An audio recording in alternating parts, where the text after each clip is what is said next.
Laroye Exu, salve nossa quinta-feira sagrada, salve o povo da mata, Agué, Papai Otolô, salve papais, nossos protetores. É o seguinte, meus queridos e minhas queridas, como é que vocês têm coragem de continuar defendendo esses caras, velho? Porque não, eles perderam a vergonha na cara. Perderam a vergonha. Os caras perderam a vergonha. Emissora de TV já não tem nenhum pudor de fazer propaganda. Assim, ó. Olha, presidente da República conversar com dono de supermercado para baixar preço de comida para ajudar o governo? Roda a vinheta, produção.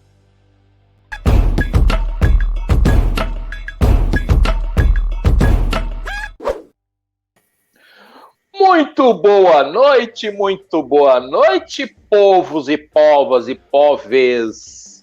Olha quem tá aqui do lado, a dona da pensão. Rapaz, gente, eu vou falar, cara, assim, ó, já falaram que era venda casada, falaram que era nepotismo, falaram, só quero saber o seguinte, se conectou, vai ter que compartilhar, vamos parar de graça.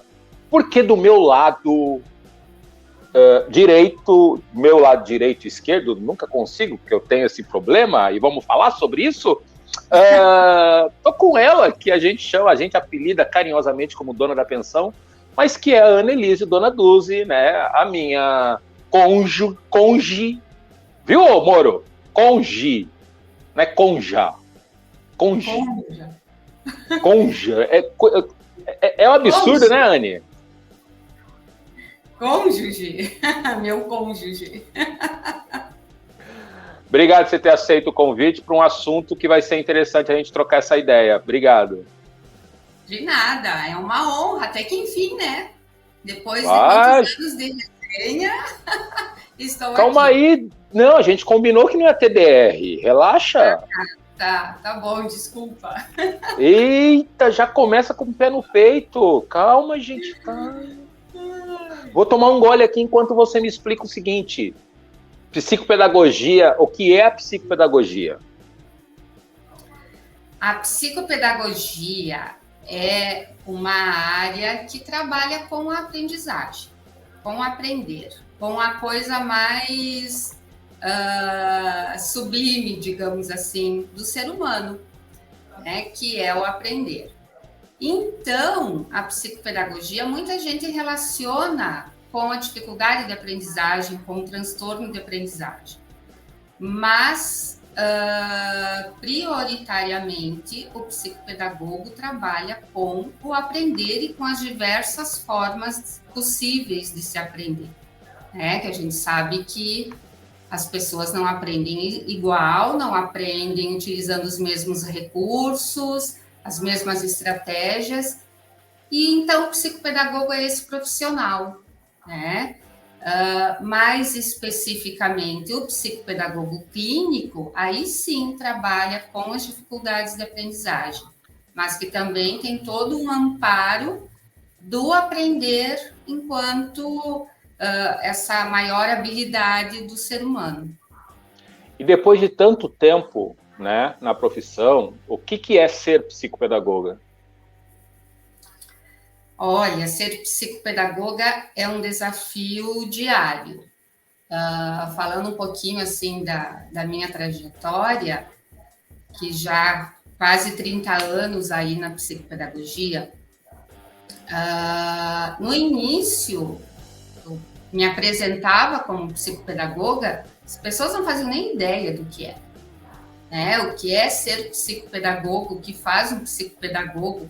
Até hoje, muitas vezes, é confundido com um professor particular que vai estudar para a prova, que vai dar um apoio, que é um nome chique para um professor particular. Mas não é isso, a psicopedagogia, né? E então, poder hoje conversar com as pessoas da área de educação, conversar com os pais que vêm me procurar e saber que eles sabem, eles já ouviram falar na psicopedagogia, eles sabem com o que trabalha, eles sabem da importância né? Então, é muito gratificante, porque teve uma mudança e uma abertura de espaço para a atuação do psicopedagogo muito grande. E é um profissional que, apesar de não ter a profissão reconhecida, tem um reconhecimento enquanto função, né? Que na área da educação se sabe que é muito importante ter um profissional que trabalhe com as crianças que têm alguma dificuldade de aprendizagem, seja o que for, né? Enfim, é um trabalho difícil, mas extremamente gratificante, assim. Para mim, todo dia é um presente. Estar com os meus pacientes, com as minhas crianças. É muito doido tu falar disso, e eu acompanho, por óbvio, né? Eu acompanho o trabalho que você faz e vejo, né, a gratidão de muitos pais relacionados à questão da psicopedagogia. Mas, assim, a força, por isso que eu sempre discuto muito com as pessoas que a política é muito importante, a política de verdade, a política da negociação, não a politicagem, né? Daí a dificuldade do lobby de outras profissões ou de outras áreas contra a psicopedagogia, por ela ocupar um espaço tão importante na sociedade? Talvez. E porque é uma profissão relativamente recente, né? E só que para mim é muito claro que se houve esse espaço para que uma nova profissão viesse e ocupasse esse espaço, né, e tivesse essa relevância que tem hoje, é porque esse espaço estava ali, não estava sendo ocupado por nenhum profissional, né? Então, assim, eu acho uma discussão muito rasa, muito pobre. Tá invadindo uma área que não é tua, tá entrando na minha área. Não é isso, né? Existe espaço para todos e dentro da ética profissional de cada um, o profissional sabe até onde ele pode ir, né? Ou deveria saber até onde ele pode ir e onde não pode mais, que não compete mais a ele, né? Por isso que a psicopedagogia ela é multidisciplinar, porque envolve outras profissões. O psicopedagogo não dá conta de tudo. Então, ele precisa do psicólogo, ele precisa do fono, né? Ele precisa de outros profissionais, terapeuta ocupacional, enfim, de outros profissionais para dar esse suporte, esse respaldo, né? Só para deixar, só para a gente mandar já ele dormir, manda um beijo pro João. Beijo, filho. Vai dormir, vai dormir. Isso. Dorme bem, quando terminar aqui, a mãe vai lá te dar um beijo. Tá.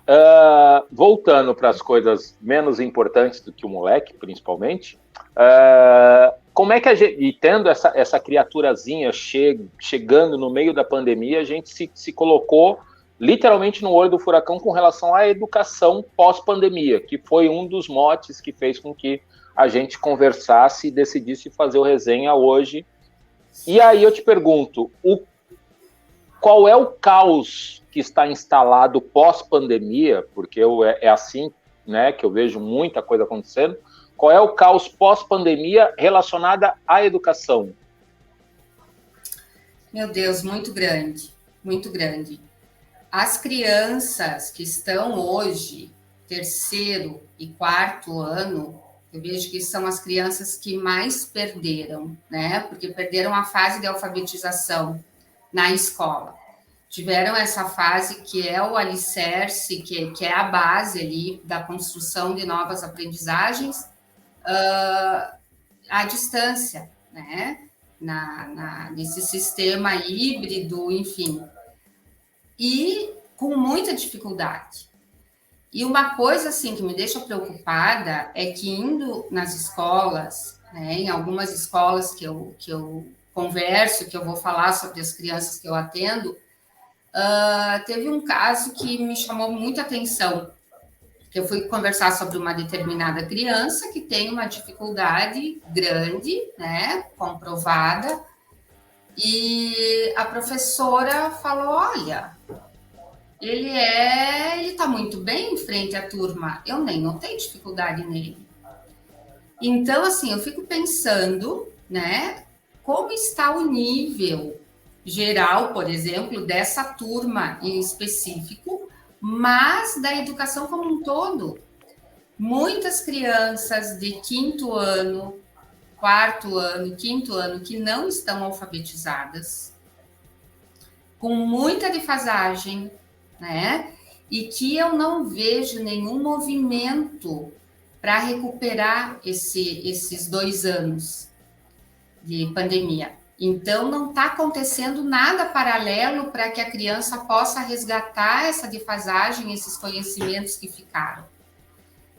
A gente vai sentir isso mesmo quando essas crianças, essa geração aí, né, que começou o ensino formal, o fundamental, na pandemia, quando eles estiverem já no final do fundamental, que não vão conseguir fazer coisas básicas. É bem preocupante. Mas aí é o seguinte, levando em consideração que a gente passou por um período de negacionismo e ainda passa por um período de negacionismo, principalmente com relação à educação. Vou te colocar numa fria. Você sendo uma secretária de educação, ministra da educação, né, pensando na educação como um todo. O que deu certo e o que deu errado durante e depois da pandemia? Porque a gente ainda... Não é que depois da pandemia, né? Nós ainda estamos em processo pandêmico, a gente ainda está na pandemia. E isso é muito louco dizer, mas a gente ainda está na pandemia. Do seu ponto de vista, o que não foi feito e o que precisa ser feito? Bom, durante a pandemia, ninguém estava esperando, né, a pandemia. Então, foi pego todo mundo de surpresa. Os professores tiveram que se reinventar, sim, do dia para a noite, né? Aprender a lidar com plataforma de ensino à distância, começar a pensar em estratégias, em como manter a atenção dos alunos ali.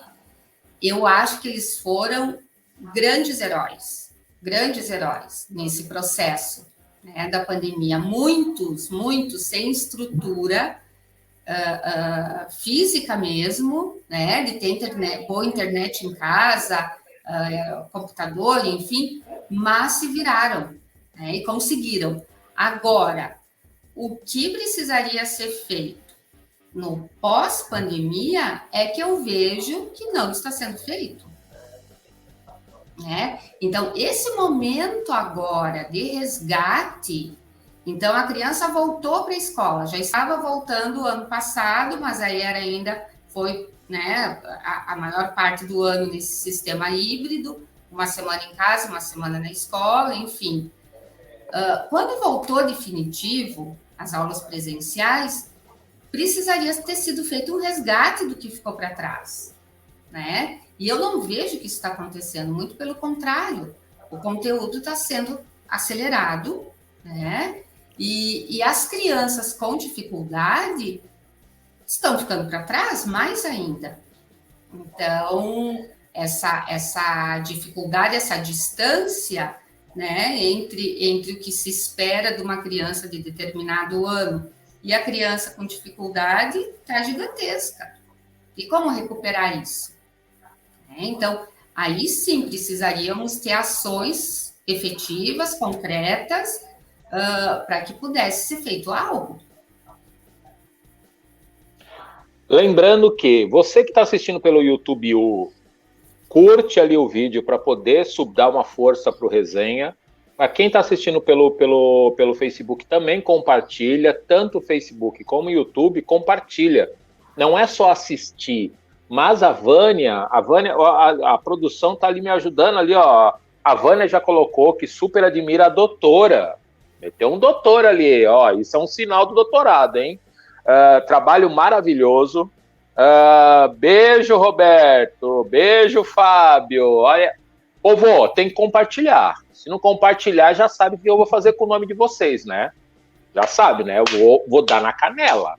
Vou dar na canela. Vou botar o nominho ali debaixo ali. Vocês sabem que eu boto o nome ali. Então, se não compartilhar, eu sei quem ó, a produção tá dizendo que já compartilhou. Tá tirando dele da reta.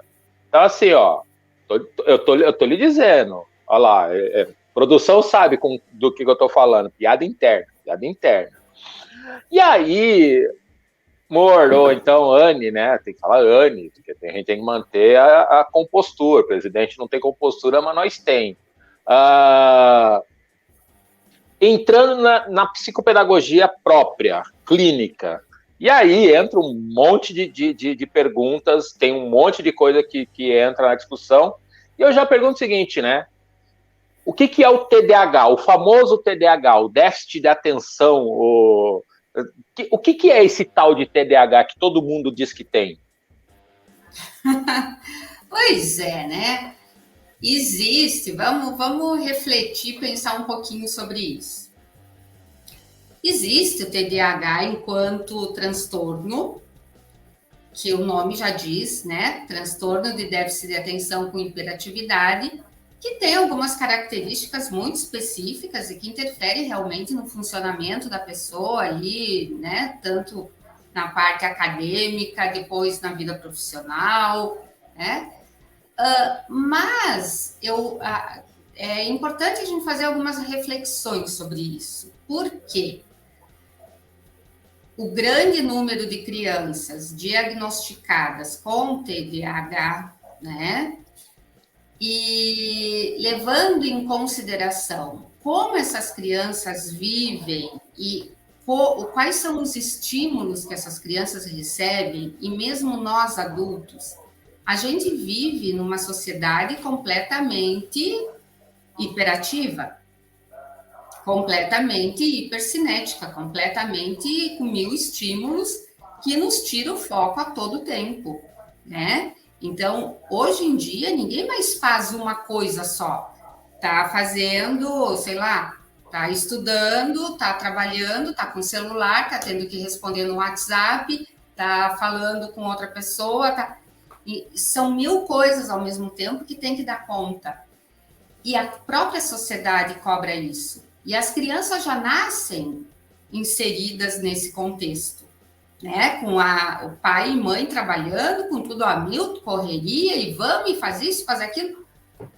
Bom, como essa criança vai se constituindo dentro dessa rotina, né? Normalmente, crianças que estão com a agenda cheia, tem uma agenda de adulto, que fazem 500 coisas, além da escola, que tem pouco tempo livre, né? Tempo de ficar ocioso, tempo de não fazer nada, tempo de brincar, e que não conseguem ficar um minuto nessa espera por algo.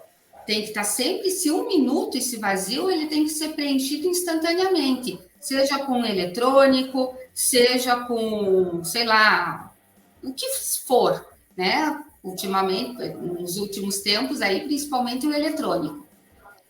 Então, acaba sendo uma coisa redundante, assim, porque a própria sociedade produz pessoas, que gera pessoas, constitui pessoas que se organizam dessa forma, né? Se organizam dessa forma sem concentração, hiperativa, e depois medicam essas pessoas, porque daí não consegue se concentrar, né?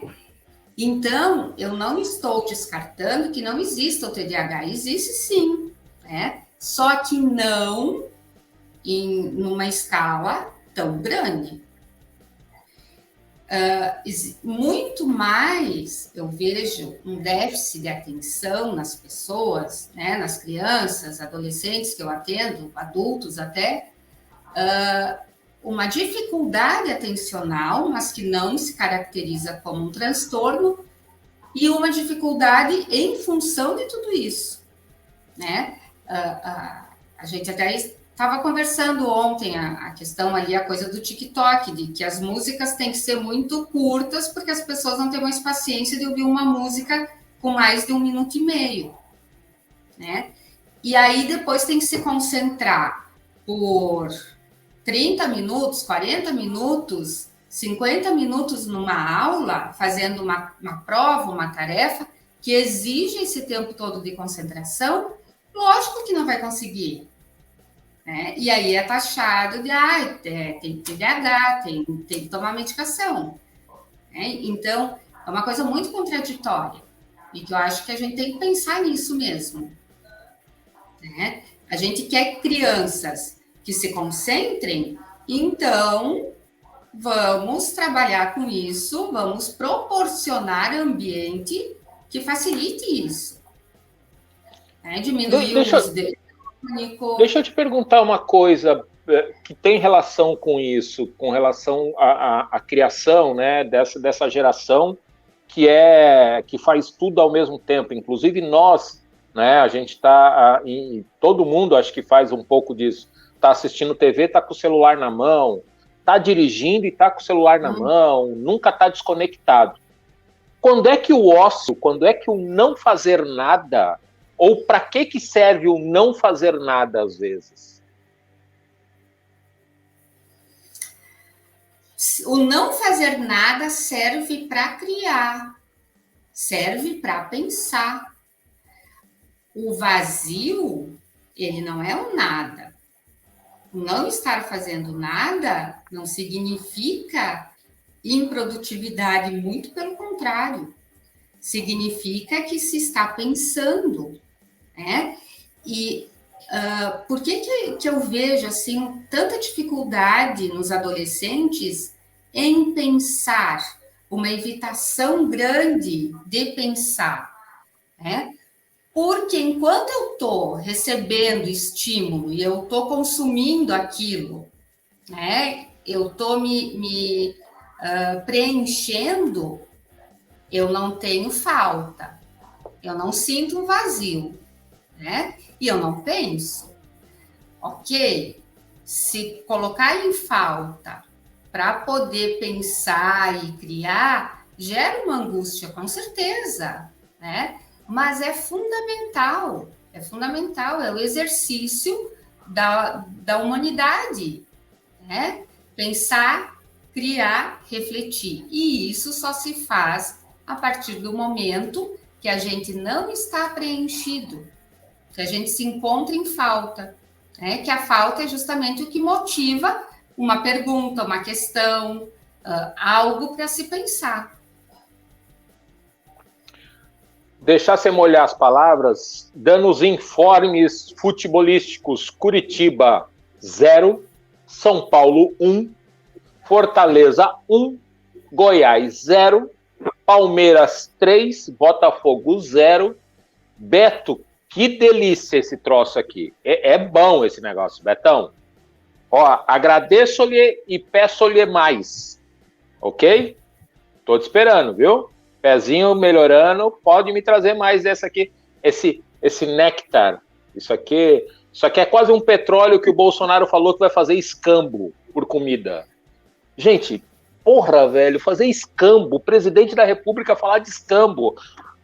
Falando nisso, falando no excelentíssimo, eu ia falar no execretíssimo, falando no excelentíssimo, a gente vive um período muito conturbado, né? Esses últimos 4 anos têm sido muito conturbado do ponto de vista de não poder falar algo e sempre ser rotulado, seja para um lado ou outro.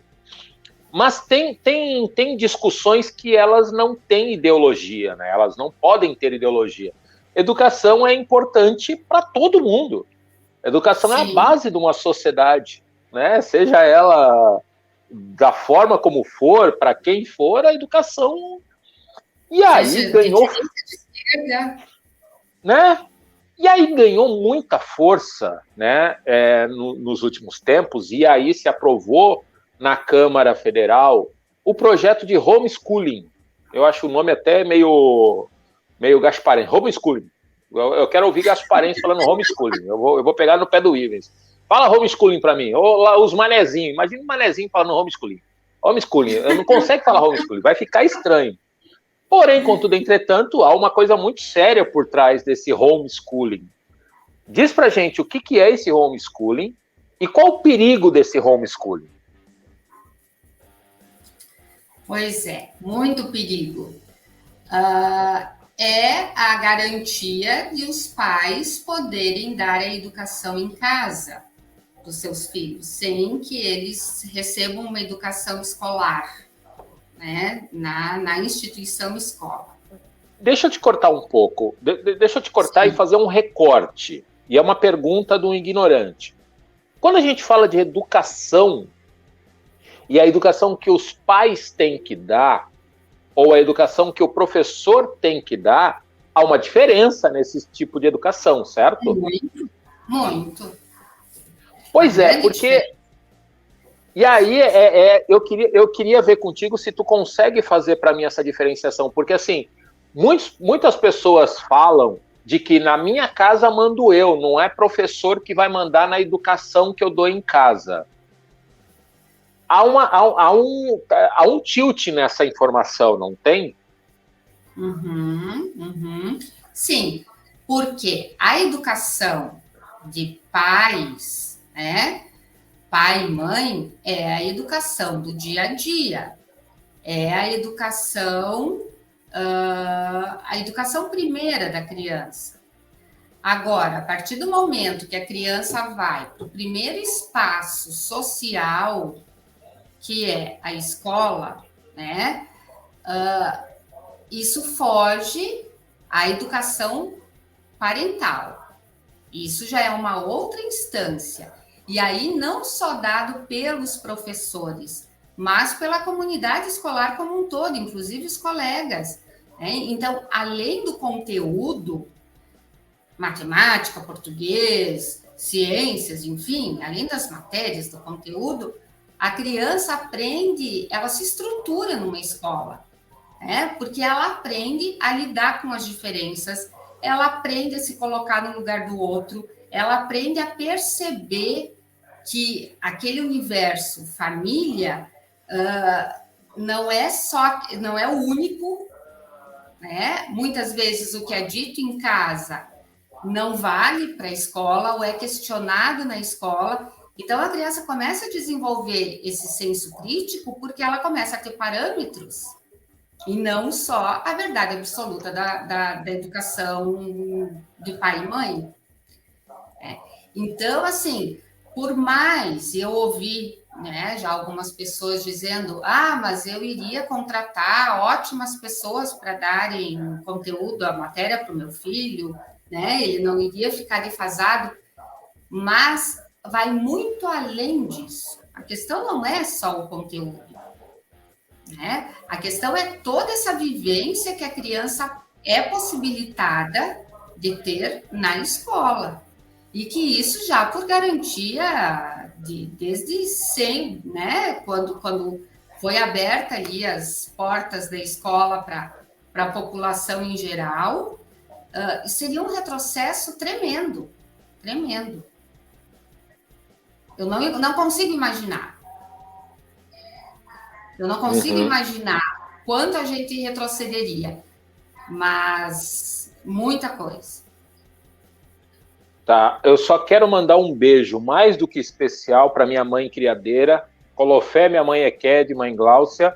Ela me mandou uma foto aqui no inbox, ela está assistindo na TV, né? Ela botou na TV para assistir e está se recuperando. Então, mamãe, melhore, fique bem, que a gente torce, quer você bem serelepe mesmo, que a gente precisa dar uma chacoalhada e tu precisa estar com a coluna boa. Então, um beijo pro pai Marcelo, beijo pra galera lá em casa. E aí, ao mesmo tempo que tem essa contradição entre sociedade, não deveria, né? Mas há essa contradição entre sociedade, pais e escola, dizendo que escola, os professor que antes tinha uma autoridade, né? A autoridade desse professor era respeitada, né? Sim. onde é que se perde isso? Em que momento da história você acha que aconteceu isso? Que, pô, o professor deixou de ter essa importância grande para o tio da... O Fernando da produção, lá da produção de cebola, acha que entende mais de história, geografia, português, do que o professor que estudou, que se preparou, que, diga-se passagem, é uma devoção. Eu costumo falar nas palestras que eu dou na OAB Vai Escola, que o cara que trabalha na área de segurança pública, o policial e o professor, são duas profissões de vocação. Ou você tem vocação para ser policial e aí você é um bom policial, ou você tem uma vocação e é um bom professor, ou você é um, né? Porque nas duas pontas você tem vida na mão. Onde será que se perdeu isso, cara? Onde é que deu ruim? É um processo, né, Marco? Assim, não foi. Gente, parem as máquinas! Parem as máquinas! Ela me chamou de Marco! Uhul! Ela me chamou de Marco! A gente achou que ela não ia chamar! A gente combinou, né? É verdade. A gente combinou. Eu tô seguindo o combinado. Então, é um processo, foi de anos, foi o professor, quando a sociedade, né, tinha pouco acesso à educação formal, à educação escola, né, quem conseguia chegar até a escola tinha um orgulho tão grande e era sempre muito falado, né? Você só vai conseguir ser alguém se você estudar, né? Você só vai conseguir ter uma profissão boa se você estudar. E isso, com o tempo, aos poucos, isso foi deixando de ser. Inclusive,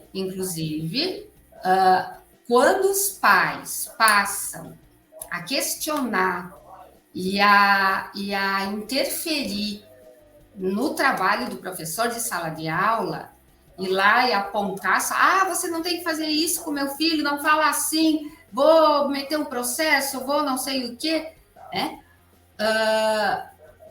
O professor também, além, né, do salário, de tudo isso, ele é desvalorizado pelas famílias que não acreditam no trabalho daquele professor e que falam em casa muitas vezes. E as crianças já vão com esse discurso para dentro da sala de aula. Né? Porque o professor ganha pouco, porque esse meu professor não sabe nada. Meu pai e minha mãe falaram que não sabe ensinar. Né? Então, essa geração, de algumas gerações atrás, já vão crescendo escutando isso. E com esse agravante de que, hoje em dia, né, não se tem mais esse discurso de que só vai ser alguém se você estudar. Não é mais por aí. Né? Então, o lugar hoje da educação, ele é um lugar que se perdeu muito. Né? Tanto que, se a gente pensar que na região aqui não existe mais faculdade de pedagogia presencial, né? Quase que a grande maioria é à distância, EAD, meu Deus, né? Qual é a valorização, né? Desse profissional, de quem está buscando essa área, de quem vai entrar nessa carreira, nessa profissão tão importante, tão nobre, tão bonita. Se uma menina disser para a mãe no ensino médio que quer ser professora, duvido que ela tenha apoio em casa. Vai fazer qualquer coisa, filha, menos ser professora. Ou professor, né? Então, e aí. E aí o Perdigão Marcelo, pai Marcelo, beijo, pai. Ele coloca aqui, ó, homeschooling teria um risco de abusos e não serem divulgados, não querendo generalizar que a favor são abusadores. O que ele quer perguntar aqui é o seguinte: há uma grande quantidade de denúncias de crianças que são abusadas, principalmente desses abusadores serem pessoas muito próximas, estando dentro de casa e tal. Tu enxerga um risco dessa desculpa do homeschooling ser uma forma também quase de meu pai amado, há um risco? Eu não posso falar que senão rola processo, né, produção? Com certeza, até porque a escola, os professores são os maiores, os que detectam essa situação de abuso, né? Normalmente as denúncias vêm através da escola. Então, essas crianças ficando em casa, né, não indo mais para a escola e não tendo mais esse olhar de outras pessoas ali,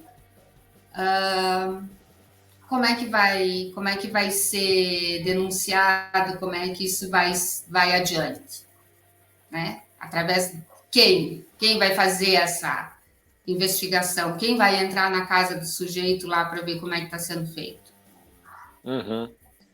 Né?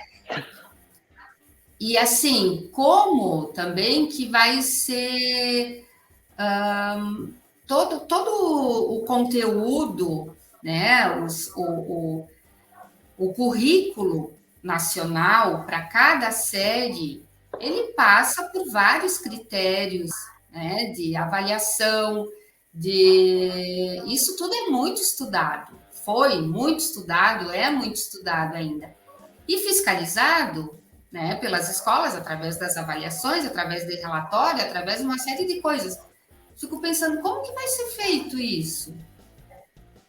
Né? Se a educação for em casa. Que garantia vai ter que aquela criança vai estar realmente recebendo aquele conteúdo que é importante? Vai ter aprendido? Como é que vai ser avaliado isso? Tá, aí eu quero entrar nos folclores, porque a gente está quase chegando no final. Eu quero entrar nos folclores, né, nas coisas engraçadas, para dizer que a gente, a semana passada eu fiquei convidado ali pela Unicel falar com a turma de psicologia. Peraí que entrou aqui, ó. Como medir a qualidade deste ensino? Pois é. E aí? É uma grande questão. Eu realmente não sei também. Não sei quem fiscalizaria, como seria medido. Não sei. Né? Não sei se teria uma prova padrão a ser aplicada, mas também não sei como que seria aplicada, né? Se seria realmente a criança que iria fazer ou... Não sei. Tudo muito vago. Levando isso em consideração, e dizendo que eu estava falando, né, que eu estava conversando com uma galera do curso de psicologia, e aí eu me colocava como mensageiro do apocalipse, porque eu não vejo muita luz no fim do túnel, porque realmente a gente está num processo bem complicado. Mas deixando de ser o mensageiro do apocalipse e falando de coisa um pouco mais tranquila, ou não, porque eu sempre gosto de colocar na frigideira os meus convidados. Mesmo que eu esteja arriscada a dormir na sala, há uma possibilidade? Há uma possibilidade? Há uma possibilidade? Eu lhe pergunto, qual foi... Me dá um caso dentro dessa... Porque assim, galera, eu tô conversando e não tô falando, não é porque ela é minha esposa, não é porque ela é minha amiga, não é minha parceira de churras e sambas e rock and roll, e criando um moleque que a gente tem muito orgulho, que é o João. Mas eu estou conversando hoje com uma das principais referências da psicopedagogia, da educação, não só de Blumenau, mas de Santa Catarina. e eu acompanho a história dessa pessoa. Então, assim, para mim é muito importante deixar isso registrado. É muito importante que as pessoas ouçam isso e saibam disso. O espaço que ela comanda, que é o espaço estruturar, tem um know-how imenso, e qualquer canto que tu vá dentro de Santa Catarina que trate de educação e trate de psicopedagogia vão saber em algum momento quem é a Annelise Donaduzzi. Eu vou perguntar para ela o seguinte: qual foi, ou quais foram, ou conte-nos uma presepada, ou um causo, algo engraçado que tenha acontecido dentro da psicopedagogia na clínica, né? No dia a dia da clínica. Ai, meu Deus! Tu me coloca numa saia justa, porque tu tá de calça? Tu tá de calça, você não tá de saia? Os causos daqui não podem sair daqui. Não dê nome aos bois. Tu podia ter me falado isso antes, que daí eu pensava, né? Podia ter me falado antes, não ter me pego de surpresa. Não, aí perde a graça. Aí é mais fácil falar, não tenho, não conto. Aí é outros 500, só que a produção tá cobrando, a audiência tá cobrando, o pessoal quer saber uma historinha. Uma historinha engraçada. Uma historinha engraçada. Tem várias. Agora, lembrar, né? Eu me divirto muito aqui trabalhando. Me divirto muito, dou muita risada. É muito bom. Porque é um trabalho sério, mas é um trabalho lúdico ao mesmo tempo. As crianças falam muitas coisas. Muitas coisas engraçadas, muitas coisas... Desculpa, eu tô rindo porque o Roberto lançou aqui um amor. Piada interna da família, gente. Piada interna da família. A mãe Glaucia está dizendo, o segredo de justiça não fala. Não dá para falar, Depois, se eu lembrar de alguma que eu possa falar, eu conto. Tá bom. Não consegui, produção, não consegui. Nós estamos chegando no final dessa resenha, que eu achei muito rápido, muito interessante.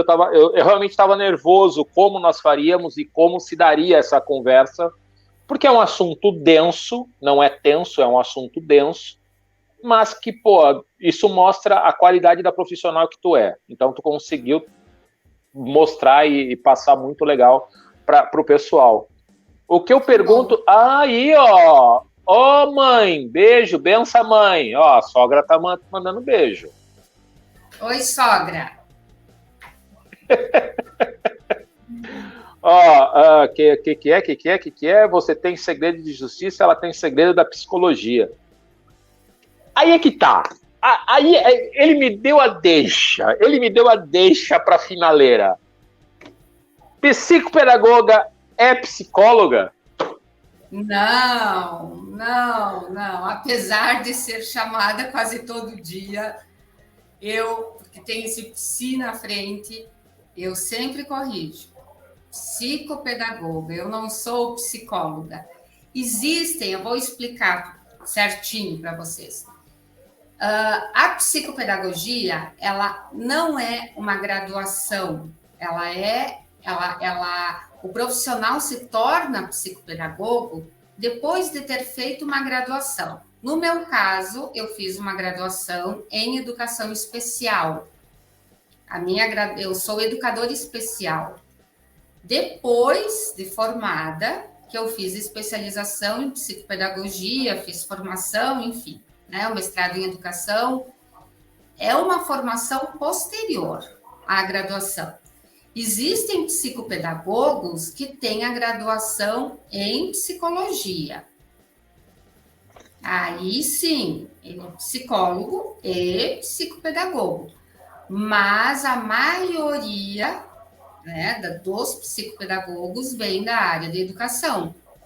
Tem formação, a graduação ou na educação especial, ou em pedagogia, ou em letras, né, da área da educação.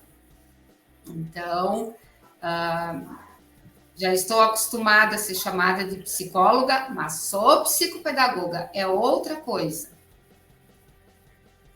Dito isso, Perdigão, está registrado que ela não tem segredo nenhum da área da psicologia, nenhum, mas ela não vai me contar nenhuma história. Mas a história, eu ainda vou contar para vocês a história da privada. A história da privada, eu ainda vou receber autorização para contar a história da privada. Eu vou contar um dia, eu vou contar. Dito isso, nós estamos chegando no final. Eu queria te perguntar o seguinte: qual é a tua esperança? Vou contar uma historinha. Ela ficou com isso na cabeça, vai. Não é engraçada, mas eu acho ela muito... assim, quando eu lembro dessa história, eu escolhi a profissão certa.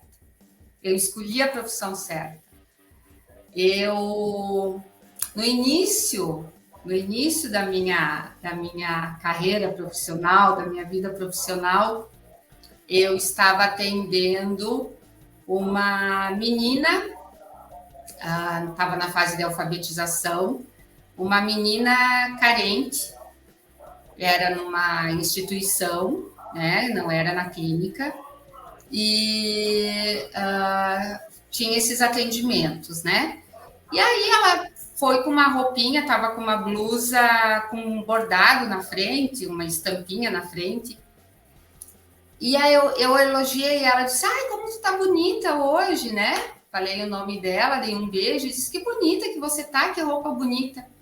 Ok, ela agradeceu e começamos a sessão. Na semana seguinte, quando ela voltou, ela tinha cortado a camiseta dela, a blusa dela, e trouxe enroladinho e me deu de presente o bordado da camiseta. Eu achei tão lindo, tão significativo isso, e só fiquei pensando assim, uma família muito carente, devia ser a melhor roupinha que ela tinha, que ela foi para o atendimento e cortou para me dar. A mãe deve ter adorado, né? Sim, até hoje eu acho que a mãe deve te amar até hoje. A roupa de ir na missa, a lazarenta passou a tesoura para dar para a psicopedagoga. Uhum. Ai, crianças. Eu lembro do nome dessa menininha. Vem cá. Esperança para o futuro. O que tu enxerga? O que tu espera para o futuro? Eu espero que esse governo mude. Eu espero que o outro lado do pêndulo venha logo, que a gente saia dessa onda tão pesada, tão do mal assim, e que as pessoas percebam realmente e valorizem a educação e percebam que é só a partir dela que uma sociedade se transforma, que não tem outro caminho, né? Que é pela educação. Então, que venha um próximo governo que valorize isso, né? E que consiga fazer com que a gente veja um futuro, uma esperança, uma luz no fim do túnel aí, porque está difícil. E que essa luz não seja um trem para nos atropelar. Dito isso, os desenhos que estão atrás dela são desenhos de pacientes, né? Uhum. Uma molecada desenha bem, cara. Os desenhos que eu ganho, eu coloco. Caraca, eu acho lindo esses desenhos. Gente, foi um prazer inenarrável estar com vocês hoje. Realmente, a semana passada a gente teve aquela encrenca ali, a gente não conseguiu colocar no ar o resenha.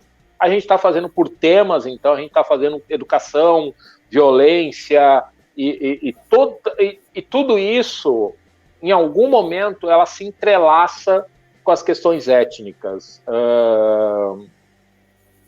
Falar de racismo, não necessariamente eu preciso ficar sempre batendo na tecla da cor da pele, da minha ancestralidade, do candomblé. Não.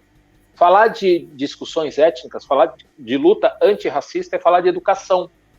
E está aí a prova. A Anne falou muitas vezes isso, de que a educação é a ferramenta ideal, é a principal ferramenta para você transformar uma sociedade. Então, o Resenha de Preto é isso, é discutir os temas que sempre vão ter ligação com as discussões étnicas.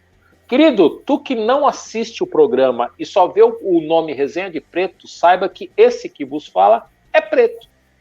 E o que eu faço é uma conversa, é uma resenha. Então é a resenha do preto. Por isso o programa chama Resenha de Preto. Eu estou dizendo isso porque alguma pessoa escreveu que ia acionar o Ministério Público porque o programa tinha um nome racista. Enfim, dito isso, quero te agradecer muito. Eu sei que o dia, quinta-feira, para ti é puxada, mas era um tema... muito rapidinho, muito rapidinho, produção. Recentemente foi aprovado o rol taxativo, né, com relação aos planos de saúde. E tem uma mobilização, né, Anne, da psicopedagogia, né, das psicopedagogas, com relação aos tratamentos. Me fala rapidinho. Da psicopedagogia, da psicologia, dessas áreas que fazem parte da saúde complementar ali, né? Que trabalha principalmente com as crianças que têm alguma dificuldade maior, alguma síndrome, algum distúrbio, que havia cobertura pelos planos de saúde. E agora, com essa nova legislação, enfim, com essa mudança que teve, perderam o direito. Os planos de saúde não pagam mais para caso de crianças autistas, né, com dislexia, enfim, com esses transtornos que precisam desse apoio dos profissionais dessas áreas, né? Então, está uma mobilização grande para tentar reverter isso, né? Porque essas crianças têm direito e precisam desses atendimentos. Mais de 30 milhões de pessoas com fome nesse exato momento. 13% de pessoas desempregadas. Inflação na casa de 2 dígitos.